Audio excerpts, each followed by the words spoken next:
Hey guys, Ryan here with the first full week of 2020 programming. I could not be more excited about this week.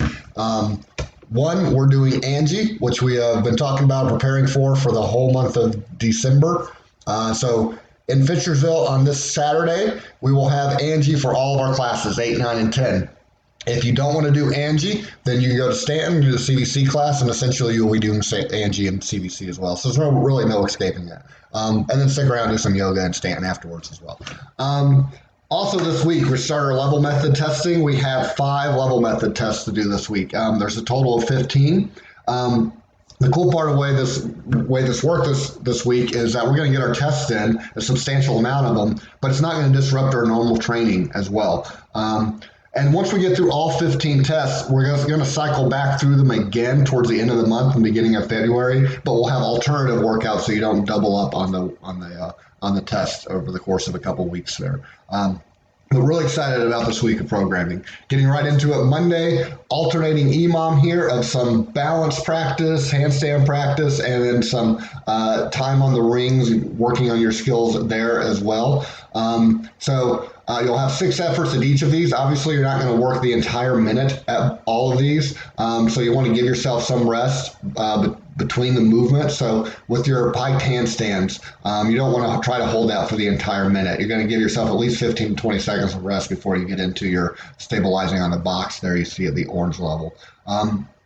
So practicing our gymnastics for our strength on Monday, and then working that into our workout and also adding in some double under work or jump rope work as well. So fairly intense workout here, going to be less than 10 minutes. So we're working the upper body, which we're going to do a lot on Saturday with Angie, but the volume's such that it shouldn't affect your Angie performance. And then we'll still take care to roll out that upper body, so make sure we're getting ready and feeling prepped and feeling good for Saturday's Angie workout.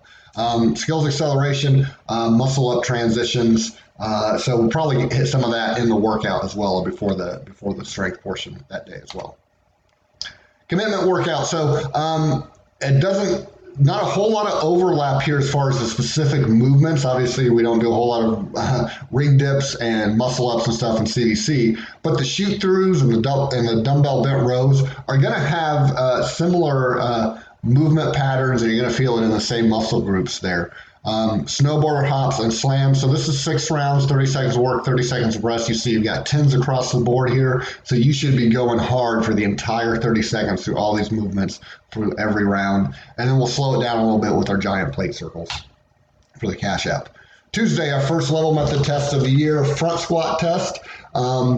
For more proficient people, we're working up to heavy singles. Otherwise, you're doing sets of 8, set of 5, or set of 3 to test at that. Be careful to make sure you go look at the map and have the goal in mind, so you're not doing a set of 5 and then realizing, oh, shoot, I can do heavier, so I'm going to do another set of 5, and shoot, I'm going to do heavier and do another set of 5. So make sure you know what you want to try to get to and save your best set of 5 for that final lift there in this. And then we'll double up on test that day with our kettlebell test. It's a 10-minute EMOM. What that means is every minute on the minute, you're going to pick a number of kettlebell swings or kettlebell snatches that you're going to do every minute. So if it's 16 kettlebell swings every minute, then every minute that's what you got to hold yourself to in order to score on the map. You want to aim a little high, because if maybe you shoot for like 18 kettlebell swings each minute, but can't maintain that and you end up at 16 each minute by the time you're done, that's perfectly fine. You'll score the 16. But you don't want to aim so high that you end up not being able to finish the test even as you drop down in reps. And then we'll do some stretching there at the end for the extra credit, and we'll practice rope climbs for Wednesday. The confidence workout on Tuesday. A complicated movement here, kettlebell traveling squat clean climb, so mouthful. What that means is you clean the kettlebell up, reposition your hand so you can do a goblet squat, stand back up and take a step with that kettlebell, and then it goes back to the ground, you clean it back up, and now you're doing 2 squats, standing up and taking a step forward. So lots of stuff going on there. Because you got all this variation in the movements there, you should be able to stay fairly heavy and keep moving consistently at that 8 burn factor. Side planks, we've never really done them this way. We've definitely done them in workouts, but do 45 seconds on one side and immediately 45 seconds on the other side. It's probably going to be the toughest toughest station here that day. So make sure you're choosing the appropriate scaling option. Row, we know we're just holding that burn factor. And then we'll work on our glutes with the banded shuffle, glute bridges, and banded march. So each one of those gets 30 seconds of work for a total of 1.5 minutes of work before you rotate. Skull crushers, working on our triceps to close out that day.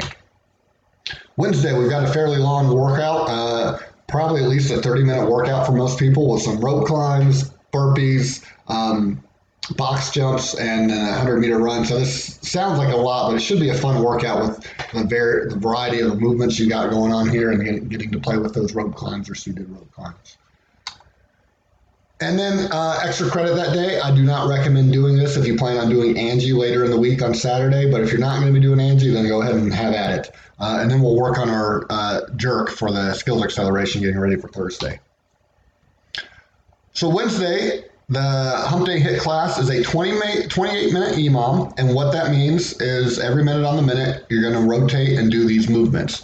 And we'll probably stagger start everybody so everybody can maintain this sequence. So what this looks like is, in Stanton, the first 5 people are going to do 9 burpees, and they have a whole minute to knock those out. Whatever time they have left is rest. The next minute, they're going to do 6 tuck jump overs, and you see you've got some pretty aggressive heights there. If you're doing step-ups, pick an aggressive step-up height so you maintain that intensity. You'll have some rest, and then the next minute, you'll do SkiErg, and you'll work the entire minute of that SkiErg, getting as far as you can, getting as many meters as you can in that minute. And then you have a minute of rest, and then you start over this. So you'll end up going through all of this 7 times. So the burpees and the tuck jump overs are kind of a distraction. What really matters is the SkiErg, making sure you get as far as you can on those. So you can have different strategies for approaching the burpees and tuck jump overs. You just have to get them done in that minute. Try to get some rest in there before you go tackle that SkiErg hard. So really excited how this workout turned out. It should be fun. Thursday, unique workout here. It's similar to something we did a couple weeks ago. Not a whole lot of work to do over the course of the whole class, but you're going to be doing some heavy power output here. So clean and jerks or hang power cleans and push presses, cycling through those, and you'll give yourself as much rest to then go into a 20-second sprint, and then give yourself as much rest as you want before you go back to this hang power clean. So we're going to stay heavy and we're going to stay powerful during this. We'll actually measure watts in this, which we've done before too, so the coaches will walk you through that. And then we'll cool it down with some jogging and rowing, and then get ready for Friday's row test. The vitality workout that Thursday, we're doing clean and press as well with the dumbbells. Those are coming from the floor. We don't do that a whole lot in CVC, so it takes a little bit longer to cycle through that, but as you get comfortable with this, you have 5 rounds to approach this. You're going to try to get heavier and heavier each round. That's how you increase your burn factor. Kneeling banded rotation, something we see every couple of weeks there, working on the core and shoulders. Lunge step up, I love this movement. Lots of lower body work going on there and coordination. 30 seconds on one leg, 30 seconds on the other. And then the ladders, we don't do this for a minute at a time a whole lot. So it's going to work on stamina. Hopscotch down one length of the ladder and then 2 in, 2 out slalom down the other length of the ladder and keep that going up. Keep that going up and down for the entire minute. And as you get better at that, you're going to increase your burn factor by getting faster at that. This will help your stamina with the jump rope as well. And then 3x8 kettlebell bird pickers for our cash out. Friday I said, all right, got the cat out of the bag. A row test for that day. And pretty much everybody's probably going to be a 20-minute row test, seeing how far you can get at 20 minutes. And we'll also have time to do flexibility tests. Some people will end up doing that flexibility test before they row. Some people will do it after, depending on how big the class is. And then the extra credit that day is just going to be rolling out and getting ready for our Angie workout on Saturday. The Friday hit class. So just like our row test, a lot of cardio there. We're going to do the same thing for hit that day, a lot of cardio. 3, 2, 1 means it's 3 minutes of rowing, 3 minutes of running or biking, depending on whether you're in Fishersville or Stanton. 3 minutes of those slam ball cleans and 3 minutes of box jumps. And then 2 minutes of each, and then 1 minute of each. So that should allow you to maintain a consistent pace the entire time because you're working less and less each round of that. And you always have 30 seconds to rotate between the movements. So if you weren't doing this for time, say you were doing this for reps, that's kind of still the same way you would approach this. If you know you had to row for, say, about 800, 900 meters on the rower, once you hit those 900 meters, you wouldn't just immediately go over to the next station, which would be that run. You would sit on that rower for a few seconds, catch your breath, unhook, stand up, get ready to run, and then knock out your 3 minutes of running or however far you had to go with the running. So that's the point of that 30 seconds. It's just enough to transition, catch your breath, compose yourself, and then get back to that cardio component.